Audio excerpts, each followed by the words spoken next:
Hello बच्चों, कैसे हो आप सब। आई होप आप सब ठीक होंगे। तो आज की इस वीडियो में हम हमारा नया चैप्टर स्टार्ट करने जा रहे हैं जिसका नाम है थर्मोडायनामिक्स। तो चलिए ज़्यादा टाइम वेस्ट ना करते हुए वीडियो को अपन शुरू करते हैं।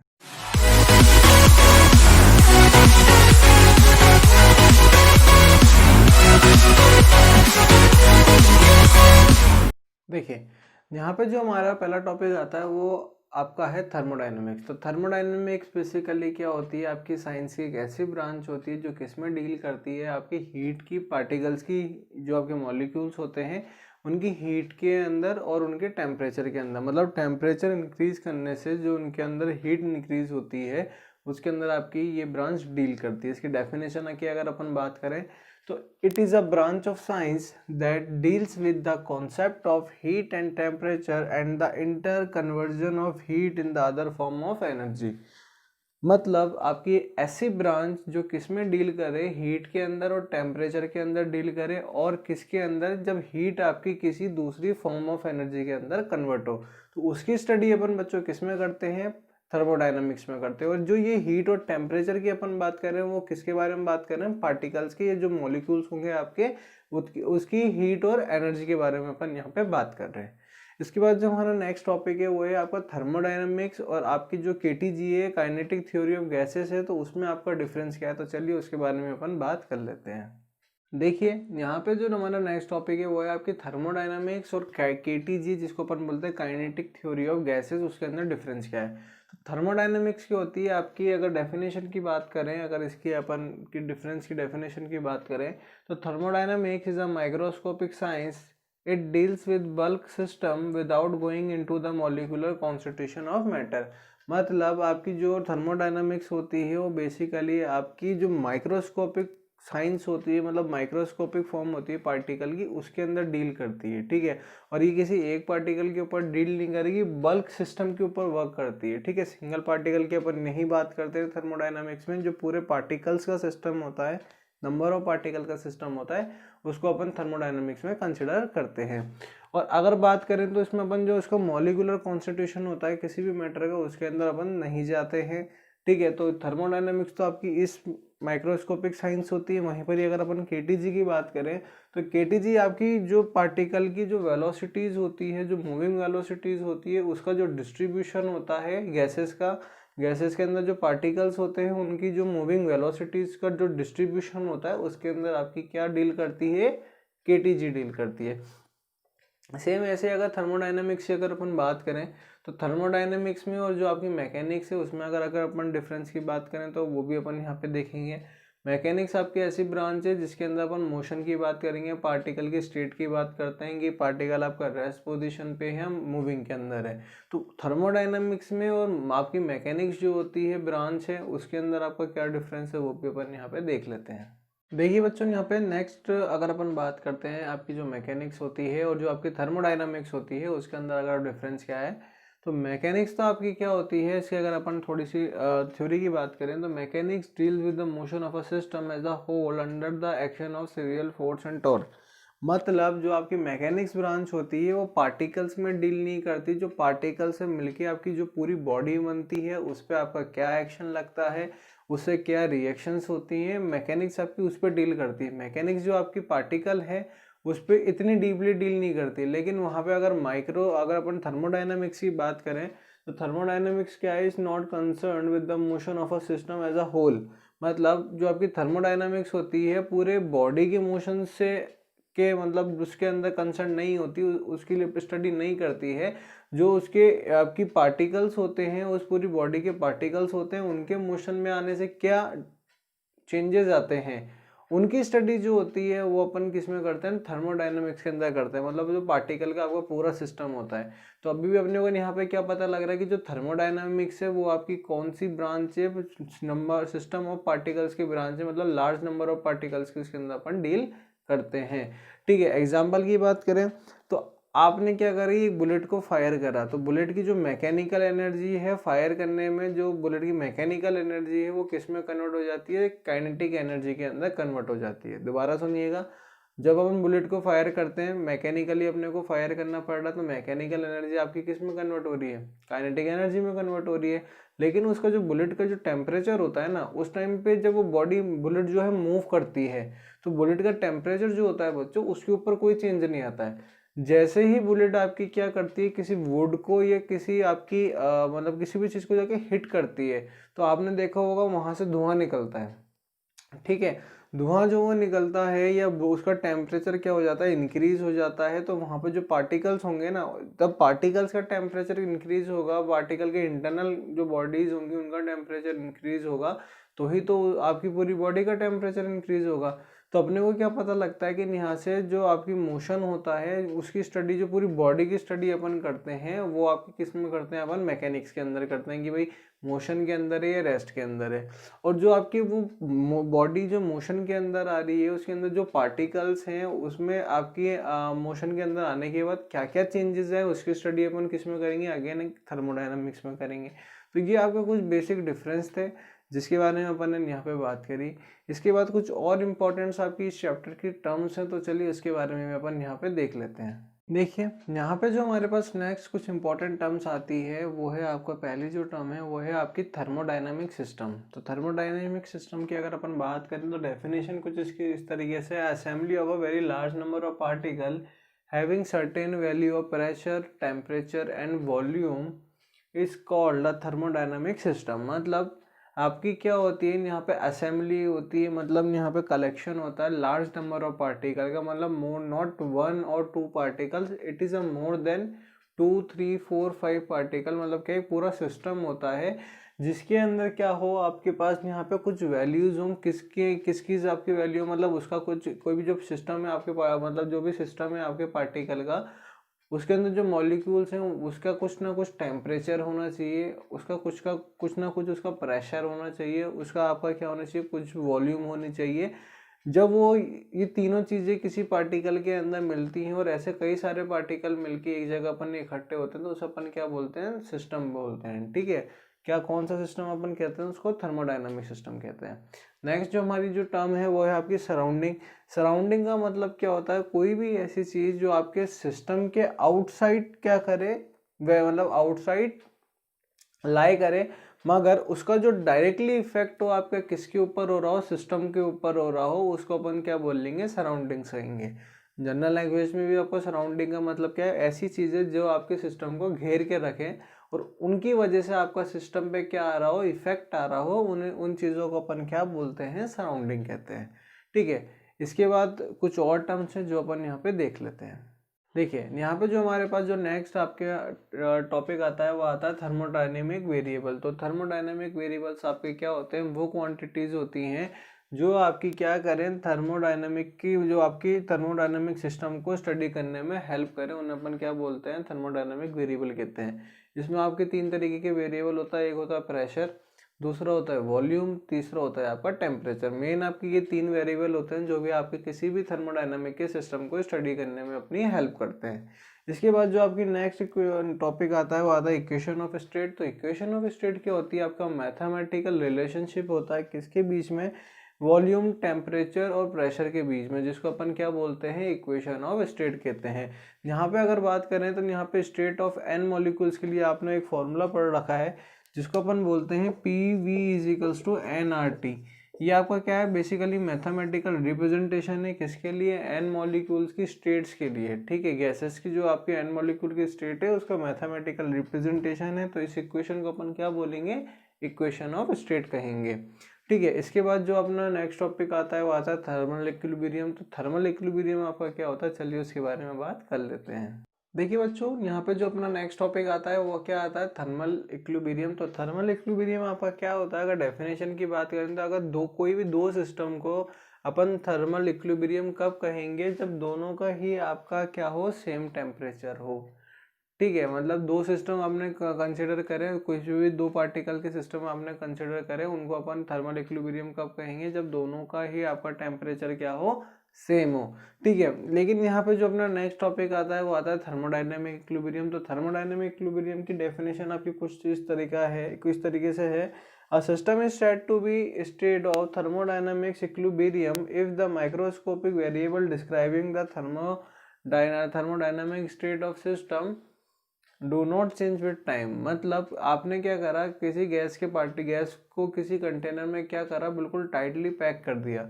अब आप क्या कर रहे हो, 2 दिन बाद, 3 दिन बाद, 4 दिन बाद उसको देख रहे हो तो उस कंटेनर की जो टेम्परेचर है, प्रेशर है और वॉल्यूम है वो क्या है, अगर सेम है जो 4 दिन पहले था तो वो आपका क्या कहलाएगा, वहाँ पे जो वो उस केस के लिए अपन क्या कहेंगे कि आपका जो है वो किसके अंदर है, थर्मोडायनामिक इक्विलिब्रियम के अंदर है सिस्टम।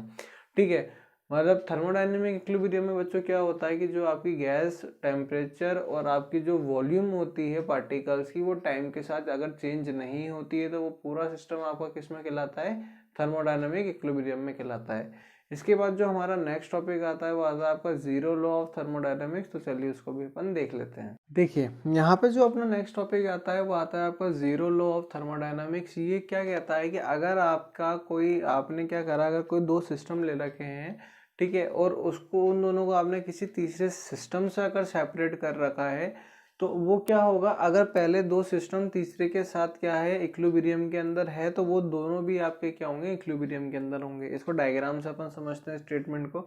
आपने क्या करा, ए और बी के लिए 2 सिस्टम लिए। ये कैसे सिस्टम है आपके, इनके बीच में अपन ने इनको सेपरेट कर दिया आपने एडियाबैटिक वॉल से। इसका मतलब क्या होता है कि ऐसी वॉल जो इलेक्ट्रिसिटी को अपने अंदर, मतलब जो आपकी हीट है उसको अपने अंदर से फ्लो करने के लिए अलाउ नहीं करे। तो इसकी जो हीट है इसके अंदर नहीं जा सकती है। इन दोनों को अपन ने एक सिस्टम से सेपरेट कर रखा है जिसको मैं बोल रहा हूँ सी के ऊपर जो अपन ने वॉल ली है वो अपन ने लिए डायथर्मिक वॉल्स क्या होती हैं कि ऐसी वॉल्स होती हैं जो हीट को अपने अंदर से फ्लो करने के लिए अलाउ करें।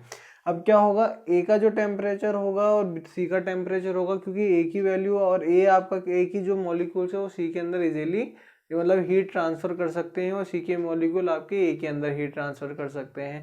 तो जो आपका टेम्परेचर होगा किसका, ए का किसके बराबर होगा, सी के बराबर होगा।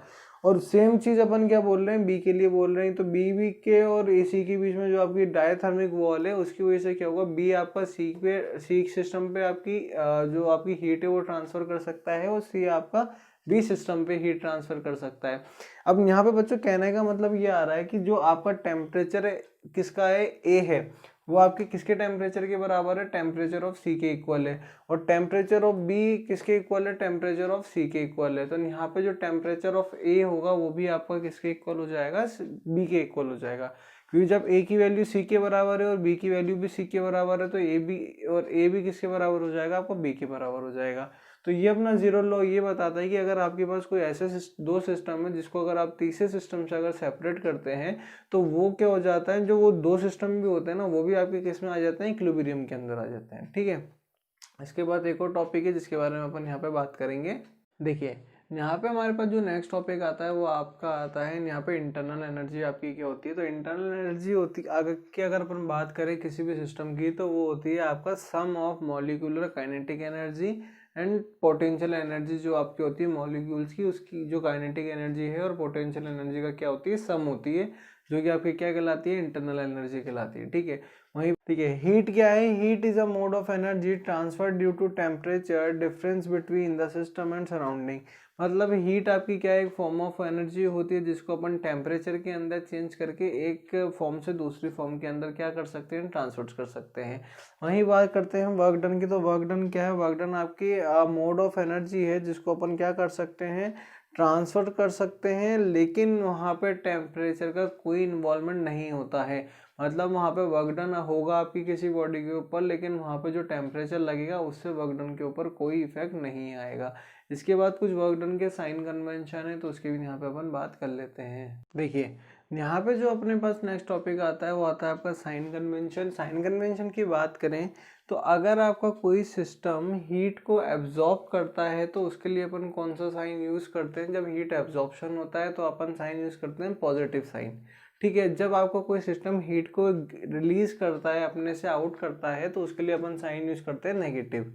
ठीक है, नेक्स्ट इसके अंदर अगर अपन बात करें यहाँ पे क्या होता है, अगर किसी सिस्टम के ऊपर मतलब अपन कोई एक सिस्टम दूसरे सिस्टम के ऊपर वर्क डन करे, मतलब कोई आपके पास सिस्टम है वो दूसरे सिस्टम के ऊपर क्या कर रहा है, वर्क डन कर रहा है, तो उस टाइम पे अपन वहाँ पे जो साइन यूज़ करेंगे, मतलब जो वैल्यू अपन लेंगे वो पॉजिटिव लेंगे, ठीक है। वहाँ पे जो अपनी वैल्यू के ऊपर साइन लगेगा वो पॉजिटिव लगेगा, और जिस सिस्टम के ऊपर आपका वर्क डन हो रहा है उस सिस्टम की जो वैल्यू होगी उस पर अपन कौन सा साइन लगाएंगे, यहाँ पे नेगेटिव साइन लगाएंगे। कंफ्यूज मत होना, नहीं यहाँ पे बच्चों खाली साइन कन्वेंशन आता है, अपने को माइंड में रख के चलना है कि भाई कौन सा साइन अपने को किस वक्त यूज़ करना है। जब आपके पास क्या होगा, यहाँ पे हीट एब्जॉर्ब होगी तो पॉजिटिव साइन आता है, और जहाँ पे हीट का रिलीज होता है, मतलब हीट को रिलीज हो रही होती है आपके किसी सिस्टम में से, वहाँ पे नेगेटिव साइंस अपन यूज़ करते हैं। लास्ट अपना आता है यहाँ पे, जब इंटरनल एनर्जी किसी सिस्टम की आपकी क्या होती है, इंक्रीज होती है, तो अपन उसके लिए जो साइन यूज़ करते हैं वो पॉजिटिव करते हैं। जब आपका कोई सिस्टम इंटरनल एनर्जी को रिलीज कर रहा होता है, मतलब उसमें से इंटरनल एनर्जी आपकी क्या होती है, रिलीज होती है, तो उसके लिए जो अपन साइन यूज़ करते हैं वो कौन सा साइन यूज़ करते हैं, नेगेटिव साइन यूज़ करते हैं, ठीक है। इसके बाद आपका इंडिकेटर डायग्राम्स आते हैं, तो चलिए उसके बारे में भी अपन यहाँ पे बात कर लेते हैं। देखिए यहाँ पे हमारे पास जो नेक्स्ट टॉपिक आता है वो आता है आपका indicator diagram. Indicator diagram basically क्या होता है, आपका यहाँ पे ग्राफिकली रिप्रेजेंटेशन होता है किसी भी मतलब सिस्टम की, किसी भी सिस्टम की स्टेट का, ठीक है। और इसको अपन जो रिप्रेजेंट करते हैं वो अपन किससे रिप्रेजेंट करते हैं, किसी भी दो आपके थर्मोडायनामिक्स वेरिएबल का यूज़ करके अपन इसको रिप्रेजेंट करते हैं। और इस रिप्रेजेंटेशन को आपकी जो यहाँ पे सिस्टम की जो स्टेट होती है उसको जो अपन रिप्रेजेंट करते हैं, उससे एक ग्राफ के अंदर उसे अपन क्या बोलते हैं, इंडिकेटर डायग्राम कहते हैं। और ये ग्राफ बनाने के लिए अपन जिस डिवाइस का यूज़ में लेते हैं वो आपका डिवाइस क्या कहलाता है, उसे अपन इंडिकेटर कहते हैं, ठीक है। यहाँ पे जैसा कि मेरे पास एक ग्राफ है जो कि मैं बोल रहा हूँ प्रेशर वॉल्यूम का ग्राफ है। यहाँ पे क्या हो रहा है कि जब मेरे पास यहाँ पे इस तरीके से प्रेशर नीचे की तरफ आ रहा है, ऊपर से नीचे की तरफ अगर आपकी किसी स्टेट का प्रेशर आ रहा है, तो यहाँ पे क्या हो रहा है, मेरी वॉल्यूम इंक्रीज हो रही है। जैसे कि आप देखो, जैसे जैसे प्रेशर यहाँ पे नीचे की तरफ आ रहा है, मेरे जो वॉल्यूम है वो आपकी क्या होती है, इंक्रीज होती है। तो यहाँ पे क्या हो रहा है, मेरे भी जो स्टेट है उसका क्या हो रहा है, एक्सपेंशन हो रहा है, ठीक है। वहीं अगर मैं बात करूँगा यहाँ पे, जब मेरा प्रेशर नीचे से ऊपर की तरफ जाएगा तो मेरे पास यहाँ पे क्या हो रहा है, वॉल्यूम डिक्रीज हो रही है और प्रेशर क्या हो रहा है, इंक्रीज हो रहा है। तो यहाँ पे जो आपकी स्टेट है किसी भी सिस्टम की, उसका क्या हो रहा है, कंप्रेशन हो रहा है। तो ये जो आपकी ग्राफ ड्रॉ करे जाते हैं किसी भी दो स्टेट की, आपकी यहाँ पे किसी भी दो थर्मोडायनामिक वेरिएबल का यूज़ करके, उसे अपन क्या बोलते हैं, इंडिकेटर डायग्राम्स कहते हैं। जैसे कि यहाँ पे मैंने दो वेरिएबल का यूज़ किया, प्रेशर और वॉल्यूम। ये आपका टेम्परेचर प्रेशर भी हो सकता है, वॉल्यूम टेम्परेचर भी हो सकता है, या प्रेशर वॉल्यूम भी हो सकता है, ठीक है। तो ये आपके क्या होते हैं, तीनों वेरिएबल आप कोई भी यूज़ में ले सकते हो। इनकी इंडिकेटर से, मतलब अपन इनकी हेल्प से अगर जो डायग्राम किसी स्टेट की अगर अपन रिप्रेजेंटेशन करेंगे तो उसे अपन क्या बोलेंगे, इंडिकेटर डायग्राम्स कहेंगे, ठीक है। इसके बाद जो अपना नेक्स्ट टॉपिक है, चलिए उसके बारे में बात कर लेते हैं। देखिए यहाँ पे जो अपना नेक्स्ट टॉपिक आता है वो आता है work done during a expansion. Expansion के, जब आपका एक्सपेंशन प्रोसेस होता है तो आपका कितना वर्क डन होता है उसको अपन कैसे कैलकुलेट करते हैं। एक्सपेंशन का मतलब होता है फैलना। तो इसके लिए अपन ने एक फिगर कंसिडर करा है कि जब आपके पास क्या आता है, ये आपका रेस्ट पोजीशन पे था, मतलब एक कंटेनर है जिसके अंदर आपकी क्या गैस फिलअप है, और जब आपका क्या आता है, यहाँ पे कोई रिएक्शन नहीं हो रहा था, तो आपका ये क्या पिस्टन है, ठीक है। तो पिस्टन कहाँ था, यहाँ था। लेकिन जब आपके गैस के अंदर रिएक्शन होना स्टार्ट हो गया तो पिस्टन कितना इंक्रीज हो गया, इंक्रीज होना स्टार्ट हो गया कुछ इस तरीके से। तो मैं मानता हूँ ये कितना इंक्रीज हो रहा है, अपना dx डिस्टेंस, अपनी ds लेंथ आपकी क्या हो रही है, इंक्रीज हो रही है। अब मुझे ये निकालना है कि इसने कितनी फोर्स लगाई कि ये जो आपका पिस्टन है कितनी डिस्टेंस, मतलब dx डिस्टेंस की तरफ इंक्रीज हुआ। तो मुझे पता है प्रेशर का फॉर्मूला क्या होता है, फोर्स अपॉन एरिया। तो फोर्स के लिए फॉर्मूला क्या बन गया, प्रेशर इंटू एरिया, ठीक है। जैसा कि मैंने लिखा है force is equals to pressure into area. अब मुझे क्या निकालना है, वर्क डन निकालना है। तो बच्चों वर्क डन का जैसा कि अपन फॉर्मूला जानते हैं, क्या होता है वर्क डन का आपका फॉर्मूला, फोर्स इनटू डिस्प्लेसमेंट या फिर फोर्स इनटू डिस्टेंस। तो फोर्स तो मेरे पास यहाँ पे एफ गिवन है, और डिस्टेंस कितनी कवर हो रही है, dx हो रही है, ये भी मुझे पता है। तो आपके लिए वर्क डन का फॉर्मूला क्या बन गया, f इंटू डी एक्स। और f की वैल्यू आपने यहाँ पे कितनी ली है, p इंटू ए। तो f की जगह आप क्या रख दोगे, p ए रख दोगे। तो p इंटू ए इंटू डी एक्स आपके पास क्या मिल गया, वर्क डन मिल गया। अब आपके पास a तो क्या है, एरिया है, और dx यहाँ पे क्या है बच्चों, डिस्टेंस है। तो a एरिया है, तो a का जो फॉर्मूला होगा वो आपके पास क्या होगा यहाँ पे, l इंटू बी।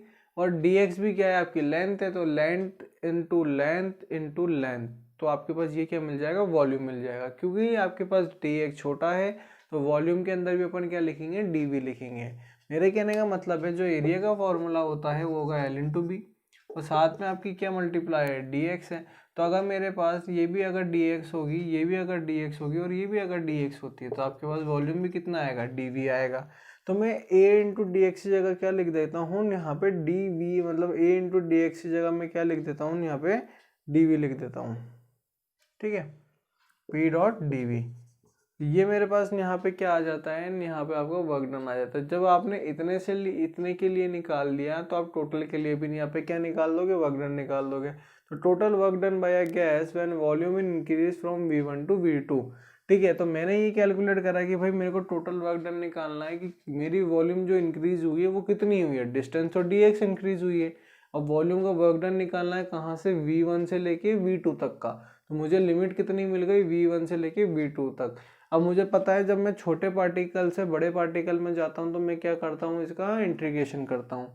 तो यहाँ पे जो p डॉट डी वी मेरे पास वैल्यू आई थी, इसका अपन क्या कर देंगे, इंटीग्रेशन कर देंगे। डी डब्ल्यू का इंटीग्रेशन तो क्या हो जाएगा, डायरेक्ट w हो जाता है, और यहाँ पे p डॉट डी वी की जो इंटीग्रेशन होगा वो क्या होगा, v1 से v2 तक होगा। तो ये आपके पास क्या फॉर्मूला निकल जाता है, यहाँ पे वर्क डन कैलकुलेट करने का फॉर्मूला यहाँ पे निकल जाता है। इसके बाद जो नेक्स्ट टॉपिक है, चलिए उसके बारे में अपन बात कर लेते हैं। देखिए यहाँ पे हमारे पास जो नेक्स्ट टॉपिक आता है वो क्या आता है, नॉन साइक्लिक प्रोसेस और साइक्लिक प्रोसेस क्या होता है। अगर नॉन साइक्लिक प्रोसेस की अगर अपन बात करें, जब आपका कोई भी सिस्टम एक बार अपना स्टेट चेंज कर लेता है तो वो वापस अपनी ओरिजिनल स्टेट के अंदर नहीं आ पाता है, उस प्रोसेस को अपन क्या बोलेंगे, नॉन साइक्लिक प्रोसेस कहेंगे।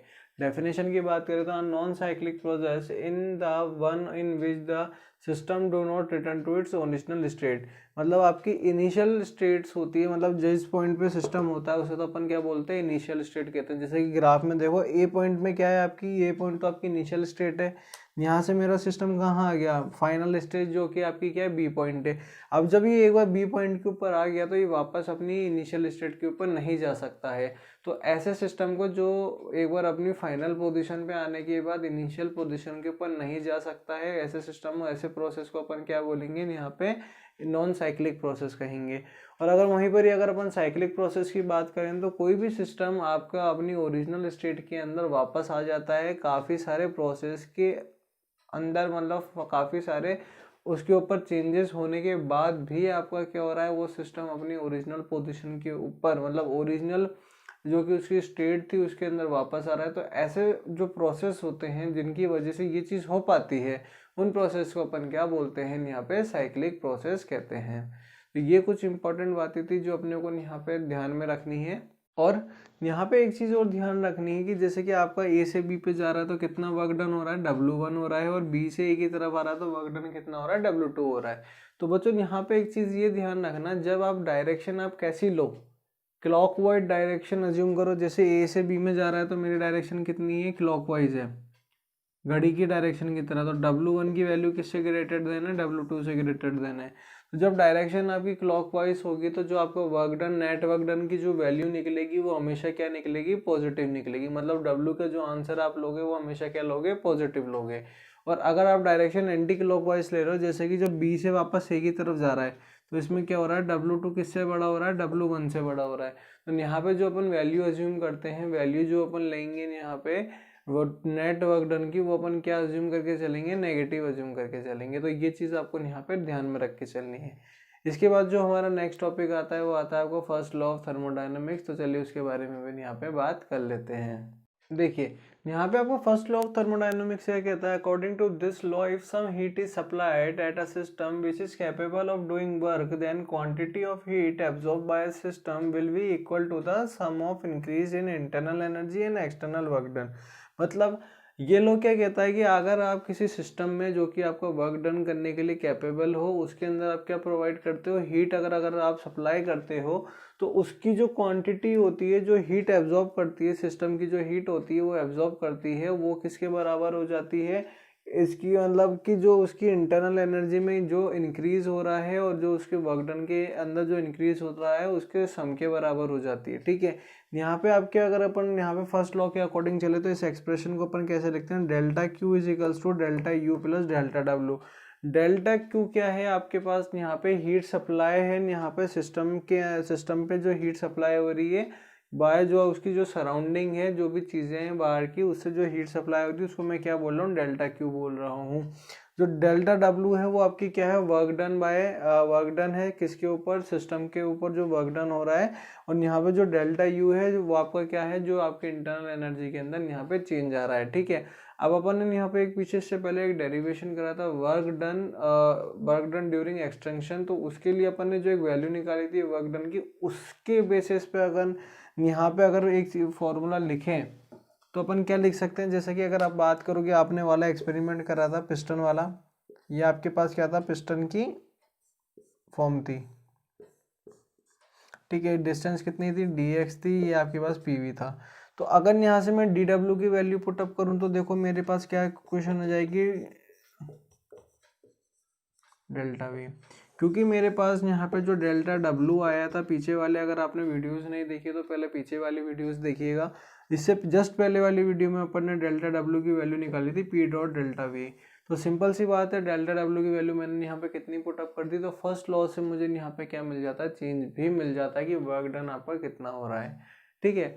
आई होप आपको वीडियो अच्छे से समझ में आई होगी, टॉपिक अच्छे से समझ में आ रहे होंगे। अगर वीडियो में बच्चों किसी भी तरह का कोई भी डाउट रहता है तो आप मुझे कमेंट करके बता सकते हैं, और वीडियो अच्छी लग रही है तो वीडियो को लाइक करिएगा, चैनल को सब्सक्राइब करिएगा और बेल आइकन को ज़रूर से हिट करिएगा ताकि आपको लेटेस्ट वीडियोज़ की नोटिफिकेशन सबसे पहले मिल सके। डिस्क्रिप्शन के अंदर एक व्हाट्सएप ग्रुप का लिंक है जहां आप ज्वाइन हो सकते हैं, और आपकी जो भी क्वायरीज हैं, जो भी डाउट्स हैं, आप वहां मेरे से कंसल्ट कर सकते हैं। और इस चैप्टर के और जितने भी दूसरे चैप्टर्स हैं आपके, उनके अगर आपको टॉपिक वाइज रिटर्न नोट्स अगर आपको रिक्वायरमेंट है तो वहाँ आप मेरे से कलेक्ट कर सकते हैं। Thank you students.